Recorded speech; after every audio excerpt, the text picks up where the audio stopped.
వేదిక టీవీ ప్రేక్షకులకు స్వాగతం. వేదిక టీవీ చేపడుతున్న సర్వే ఏదైతే ఉందో ఇది కేవలం ప్రజల అభిప్రాయాలు మాత్రమే. వేదిక టీవీ అభిప్రాయం కాదు. నిజాన్ని నిర్భయంగా ప్రజలతో మాట్లాడి చర్చించడానికి వేదిక టీవీ ఎల్లప్పుడూ కృషి చేస్తుంది. ఇందులో భాగంగా ఈరోజు సూర్యాపేట జిల్లాకు రావడం జరిగింది. మరి ఈ సూర్యాపేటలో ఉన్నటువంటి ఆర్టీసీ బస్ స్టాండ్కి చాలా గ్రామాల నుంచి ప్రజలు నేరేడుచెల్ల, భీమారం, కోదాడ, తుంగతుర్తి, తొర్రూరు, మహబూబాబాద్, హన్మకొండ నుంచి ప్రజలు ఇక్కడికి రాకపోకలు సాగిస్తుంటారు. మరి ఇక్కడికి వచ్చిన ప్రజలతో మాట్లాడి కాంగ్రెస్ హయాంలో రేవంత్ రెడ్డి గారు పాలన విధి విధానాలు ఏ విధంగా జరుగుతున్నాయి, మరి అలాగే రేవంత్ రెడ్డి గారు ప్రవేశపెట్టిన ఈ 6 గ్యారెంటీలు కానీ సంక్షేమ పథకాలు కానీ లబ్ధిదారులకు ఏ విధంగా లబ్ధి చేకూరుతున్నాయి, మరి అలాగే గతంలో కేసీఆర్ గారు పాలన విధి విధానాలు ఏ విధంగా జరిగిన విషయాన్ని వాళ్ళ అభిప్రాయం ద్వారా తెలుసుకునే ప్రయత్నం చేద్దాం. నమస్తే సార్. నమస్తే. మీ పేరు? గోపయ్య. ఏం చేస్తుంటారు సార్? వ్యవసాయం. గ్రామం, మండలం? కన్బాడు మండలం, గ్రామం సింగడిపాలెం. సీఎం రేవంత్ రెడ్డి గారి పాలనపై మీ అభిప్రాయం ఏంటి సార్? అంటే సీఎం రేవంత్ రెడ్డి గారి పాలన ఎలా ఉంది? మంచిగానే ఉంది, ఏ విధంగా?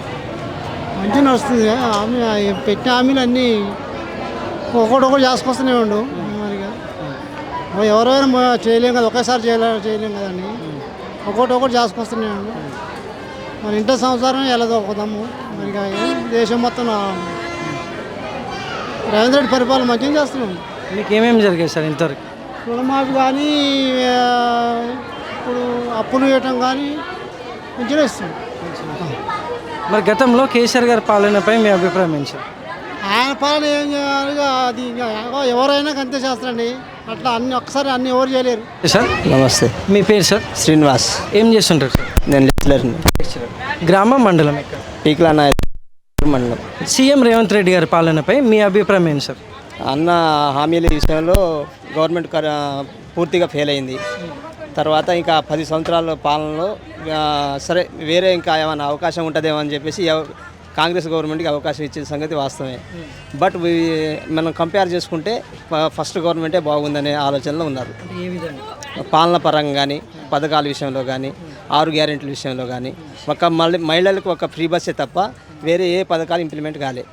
సో ఈ గవర్నమెంట్కి అవకాశం ఇచ్చారంటే బెటర్ దాన్ ఉంటుందేమో అని చూశారు. బట్ ఈ 15-16 నెలల కాలంలో పూర్తిగా ఫెయిల్ అయిన విషయం అందరికీ తెలిసిందే. అంటే గత 9.5 సంవత్సరాలతో పోల్చుకుంటే ఇప్పుడు ఆర్థికంగా కూడా ఇబ్బంది ఉంది. సో దానివల్ల పథకాలు కూడా లేట్ అవుతున్నాయి అంటారు కదా, ఇంకా టైం ఉంది కదా, దానిపై మీ అభిప్రాయం ఏంటి? టైం ఉందంటే మన ఫైనాన్షియల్ పొజిషన్ మనం కూడా చూసుకొని మాట్లాడితే బాగుండేది. అదెప్పుడు ఎలక్షన్ ముందు మేనిఫెస్టోలో రిలీజ్ చేసే ముందు ఒకటి ఆలోచించండి. 6 స్కీములు కదా, దానివల్ల గవర్నమెంట్కి ఏ స్కీమ్ వల్ల గవర్నమెంట్కి ఆదాయం వస్తుందని చెప్పారు? ఫ్రీ బస్ ఉంది. ఆర్టీసీ ఇంతకుముందు టీఆర్ఎస్ గవర్నమెంట్ ఉన్నప్పుడు లాస్లో ఉంది. అలాంటప్పుడు ఈ డీజిల్ ఎక్కడి నుంచి పోయాలా, తర్వాత గవర్నమెంట్కి మరి కండక్టర్ల జీతాలు ఎట్లా ఇవ్వాలా, మరి బస్ డ్రైవర్ జీతాలు ఎట్లా ఇవ్వాలా, మరి అలాంటప్పుడు ఆలోచించుకొని చెప్పాలి కదా. దానివల్ల ఇంతకుముందే లాస్లో ఉంది ఆర్టీసీ. సో ఇదొక్కటి పథకం మాత్రం ఇంప్లిమెంట్ కావడానికి అవకాశం లేదు. తర్వాత గవర్నమెంట్కి డబ్బులు రావడానికి అవకాశం అసలే లేదు. తర్వాత రిమైనింగ్ ఇంకా రైతు బంధు విషయంలో కానీ, రుణమాఫీ విషయంలో కానీ, తర్వాత అన్ని విషయాలు ఇంకా చాలా డెఫిసిట్లోనే ఉంది కదా గవర్నమెంట్. ఇంకా ఎంత 2-3 సంవత్సరాలు ఉంది టైం. ఈ 2-3 సంవత్సరాలు ఏం చేస్తారు ఇప్పుడు చేయని వాళ్ళు? అట్లా గ్రామాలలో ఈ 6 గ్యారెంటీలు అభివృద్ధి ఏ విధంగా ఉందంటారు ఇప్పటివరకు చూసుకుంటే? అభివృద్ధి విషయంలో అయితే శూన్యం, అంతే, జీరో. తర్వాత పెన్షన్ విషయంలో ఇప్పుడు ఓల్డ్ ఏజ్ పెన్షన్స్ ఉన్నాయి, 4,000 ఇస్తున్నారు. దివ్యాంగులు 6,000 ఇస్తున్నారు. వాళ్ళు ఏంది దాని మీద డిపెండ్ అయ్యి బతికే వాళ్ళు. సో 2,000 ఇచ్చే పింఛనే 2-3 నెలలు గవర్నమెంట్ ఫామ్ అయిన తర్వాత మళ్ళీ 2-3 నెలలు ఆగి ఇచ్చిన పరిస్థితి అందరికీ తెలిసింది. సో వాళ్ళు కూడా చాలా అసంతృప్తిలో ఉన్నారు. Thank you sir. Okay, thank you. నమస్తే అమ్మ. నమస్తే అండి. మీ పేరమ్మా? నా పేరు నాగమణి. ఏం చేస్తుంటారు? నేను ఇక్కడ మాది కోదాడే. గ్రామం, మండలం? గ్రామం కూడా కోదాడే. అయితే సీఎం రేవంత్ అన్నకి నా ధన్యవాదాలు.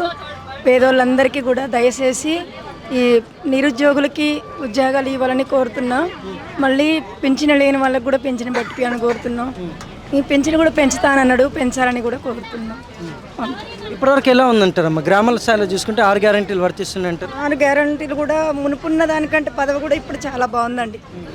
లబ్ధి చేకూరుతుంది. అన్నిటికీ ఇప్పుడు మంచిగానే ఉంది, చాలా న్యాయమే చేస్తున్నాడు. కానీ కాకపోతే దయచేసి నిరుద్యోగుల్ని గుర్తించాలి, పేద పిల్లలందరినీ గుర్తించాలని కోరుతున్నాం. మరి గతంలో కేసీఆర్ గారి పాలనపై మీ అభిప్రాయం ఏంటో? ఏం లేదండి. ఎన్ని 3 ఎకరాల భూమి అన్నాడు, డబుల్ బెడ్రూమ్ అన్నాడు, ఎన్నో తిరిగి మా కాస్ట్కి వచ్చింది. దయచేసి సీఎం రేవంత్ అన్నకి మరొకసారి విన్నపం చేస్తున్నాం.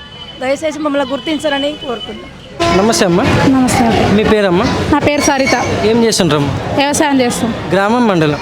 గ్రామం బిడిషేడుగూడ, మండలం దంతాలపల్లి, డిస్టిక్ మైబాద్.